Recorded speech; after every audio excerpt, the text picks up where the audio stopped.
I've done a number of reels in the past talking about sympathetic crashing acute pulmonary edema, or SCAPE, and one of the questions that comes up frequently is how much Lasix am I giving these patients? The simple answer is I'm giving 0 milligrams of Lasix. But let's get a little bit deeper into this.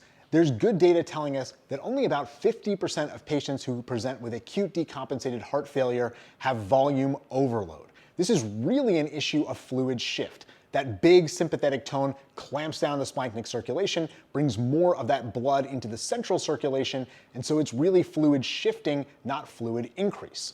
Even if the patient is volume overloaded and needs diuresis, Lasix has a delayed onset of action. It's not going to work for about 30 to 45 minutes, and it's the first 10 minutes of management that is critical to turn the patient with SCAPE around. In addition to all of that, there's some data that Lasix might be harmful to these patients because in the first 10 minutes after administration, it increases the pulmonary capillary wedge pressure, and that can increase pulmonary edema.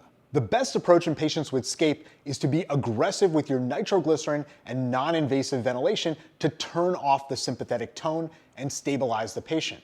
Once the patient's stabilized, you can reassess their volume status and determine whether they need diuresis or not. The key thing to remember is that Lasix is not going to get you out of trouble in patients with SCAPE. Embrace high-dose nitro, non-invasive ventilation. That's how you're going to turn around the patient fast.